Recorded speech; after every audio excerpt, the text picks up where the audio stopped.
Mga bossing, sa naghahanap po dyan ng 7-seater diesel engine na manual transmission mga boss, or Toyota Innova talaga ang hanap nyo na manual transmission mga bossing. Eto na yung pagkakataon nyo mga boss, napaka-limited lang ng ganitong unit mga bossing. Available tayo for 2016 model mga boss, ikutan lang natin ang bahagya. So kung mapapansin mo, meron siyang wheel arch na accessories mga boss, naka-garnish, may top load, tapos meron pa siyang rim visor. Then, naka-leather ang kanyang upuan mga bossing, ha? Mileage natin dito is 87,201 km mga boss. Okay? Yan. So, sa naghahanap ng manual transmission mga bossing, eto, pasulya pa natin to ng bahagya. And silipin natin kung ano meron dito mga boss. Ano? Yan. 2016 model. Price natin dito is only 695,000. Kasama na po dyan yung transfer of ownership mga boss. Okay, so sa mga nagkaka-interest, eto na. Pakita natin yung mga minor concern mga boss na normal naman sa isang second hand, pero may sa makina, transmission, aircon mga bossing, pati yung kanyang suspension. So dito muna tayo sa ating front area mga boss. Yan. So coding nito mga bossing is Monday and January ngayon mga bossing. So for renewal din to, pero naka-renew na to mga boss, kaya nga sa 695 kasama na dyan yung transfer sa pangalan nyo mga bossing. So lagi nating nire-required na i-transfer sa makakabili para at least merong peace of mind yung makakabili, pati ako nagbenta mga bossing, para iwas abala mga boss, para kung may something na problem sa papeles maagapan natin and may mga action agad tayong gagawin mga boss. Okay? Yan. So para sulit yung paggamit mo sa unit mga bossing, san man mo man siya dalhing lupalop ng Pilipinas, sa'yo nakapangalan mga boss. Okay? So tuloy tayo mga boss. Front area mga bossing, headlight niyan, so walang basag, naka-garnish pa to mga boss, pati yung kanyang turn signal, may gasgas ng bahagya pero wala siyang basag mga boss. Then dito rin sa kanyang fog light mga bossing, ito yung kabilang side. Okay, naka chrome line, tapos ito yung kanyang turn signal tsaka fog light mga boss. Naglagay ng rubber chin mga boss sa front area. So maganda naman yan kasi mataas naman ang ground clearance ng Innova, so medyo humaba ng bahagya yung kanyang tuka. Tapos naglagay siya ng wheel arch na guide mga bossing. Ito. Yan, para if in case may mga bato-bato, asphalt, so hindi direct na pupunta sa kaha natin mga bossing. So meron siyang nilagay na side protection and napakaganda step board. Yan mga bossing, Okay. Yan, connected yan mga bossing sa kanyang step board. So makisig. Then gulong natin mga boss, naka 5 stud, series 2024 to mga boss. 95% red light pa to mga bossing. Yan, 2024 na R16 mga bossing, Westlake tires to mga boss. Okay, hindi siya ganun ka-branded. Ang mahalaga is modelo yung gulong natin. Yan mga boss, Then meron pa siyang top load mga boss.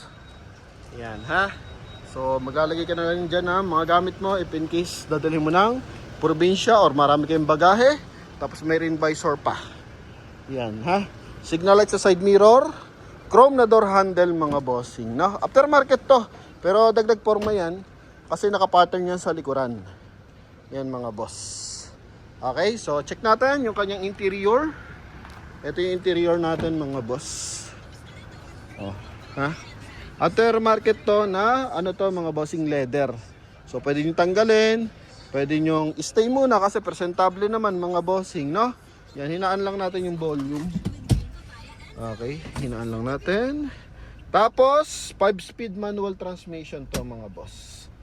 Okay, makina na ito 2.8 na mga bossing, Yan, ito yung mileage niyan. 87,201 km. Yan, Tapos naka 1 din audio system, naka dual airbag mga boss. Naka-upgrade ang busina nito mga boss. Yan. Tapos meron na siyang voice command para sa ating 1 din audio system mga bossing. Then naka CD type to. Check natin kung may laman or wala. So wala mga bossing, Pero pwede mong gamitin as mga bossing, CD type. Tapos pag sasagot ka, pwede dito.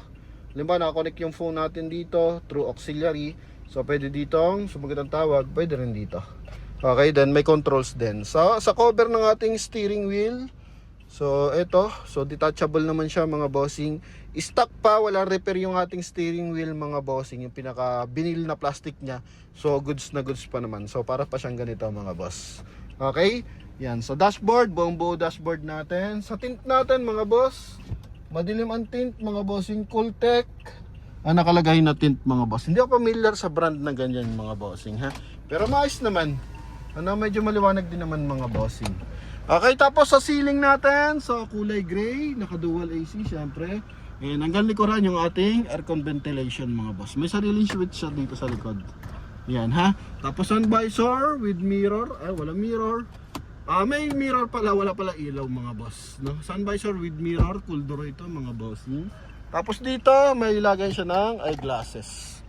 Yan. So ito yung card ng ating RFID, North and South mga boss. Ito yung kabilang side. Yan, sun visor with mirror. Okay, tapos sa meter cluster naman, so yan, kulay LED light, tsaka black lang naman yung nasa loob niyan. Dito naman, cup holder. Okay, glove box mga bossing sa taas, tapos sa baba din. Yan yung isa nating phone. Tapos, eto mga boss. Okay, sa side naman is, eto, cool door ito mga bossing. Tapos naka body color lang, o kumbaga, naka ABS plastic yung ating door opener mga boss. Okay ha? Naka-dish matting to mga bossing. Yan. So tulad niyan basa. So hindi na-absorb ng flooring. So hindi siya mangangamoy mga boss. Sa mga pedal, makakapal pa yung mga pedal natin. Okay. Pag light switch. Ito. Tapos tungo tayo for a second row. Ito yung second row natin mga bossing. So kompleto yung ating dish matting hanggang third row mga bossing. Yan. Ang bango ng loob. Ito yung ceiling niya. Okay. So noong nakaraan nakabenta tayo ng ganito. Nasa Baguio na. Police Baguio po yung nakabili. So shout out sa ating buyer na Police Baguio mga bossing. Marami pa naghahanap na itong manual transmission. Gusto nila 2.8. So ito na mga boss. So ito kasi pag Baguio syempre gamit na gamit ang makina mga bossing. Ha? Yan. Naka-dishmatting ang likuran. Tapos dito may pinaka protection din sa kanyang dito sa ating back door panel para kung naglalagay tayo ng gamit mga bossing dito may papatong, so hindi nga naman siya magagasgas. Yan. Okay. Tapos ito is good for 7 to 8 seater mga boss, total yung Innova. So may extra siyang headrest dito nakalagay yan para at least kung isisiksik nyo isa pang 8, so pwede naman mga bossing na. Yan, maluwag kasi ito sa 7-seater. So ceiling natin napakalinis yan mga boss ha. Maayos ang mga panel. Okay, walang basag ang mga panel yan mga boss. Even dito sa kabilang side. Yan, no? Okay, ito yung likod niyan. So sa mga interesado, pwede pa rin kayo magpadala ng mekaniko, walang problema. Kahit sino yung isama nyo, relatives nyo, marunong sa unit. So okay po sa atin yan mga boss, Yan. Then, may mga dent lang siya na maliliit, scratches na maliliit mga bossing, ha? Yan, tulad na nasabi ko, may sa makina, transmission, aircon, tsaka suspension mga bossing. Pero open pa rin tayo i-check yung unit mga boss. Pero may kita nyo naman, sa karisma ng unit natin, so all goods naman mga boss. Yan, ha? So, 3 din to sa ating Toyota Fortuner na Q variant 2022 ata yun, or 2021. Ito. Okay, so syempre check natin yung kanyang engine bay. Yan, so naglagay pa siya ng LED lights mga boss. Doon pala yung switch ng ilaw. Try natin ha. Ito, hindi pala siya sa fog light. Ito pala yung fog light. Fog light. Tapos paano yung headlight to Ito fog light. So on natin to. Open natin yung ating engine bay. So check natin. Okay. So yung switch ng fog light, naka-LED na mga boss. White na yung kanyang headlight mga bossing. Nalagay ng ilaw sa loob para makita yung kanyang bush na busina. Di ba? Kitang-kita naman. Maliwanag, walang yupe, walang putol na panel pati dito. Yan mga boss. Okay? Dito rin sa kabilang side. Naka-Amaron battery. Ito yung makina, walang katagas-tagas yan mga bossing. Yan ha. Klaradong-klarado mga bossing. Tsaka legendary naman to. Toyota Innova mga bossing. Basta alaga sa maintenance. So, hindi kayo papahiya na ito mga bossing, no? Yan. So, yun lang. So, maganda lang, syempre, pag Toyota Katsu modalhing lupalop ng Pilipinas, maraming pyesa mga boss. So, maraming salamat sa lahat ng ating buyers, viewers na sumusuporta, mapaloob at mapalabas ng bansa mga bossing. Check na lang natin kung nasan yung kanyang pag light switch mga boss. Okay, nasan ba yun? So, eto, hindi ba ito? O eto, yung pala, ito yung pag light switch. So, tama, ito yung abang para dun sa kanyang LED lights na nilagay. Ito yung pag light switch niya. Pakita natin kung tama. Yon mga bossing. Oy, dilaw pa. So, tingnan natin. Magandang karisma na ito mga boss.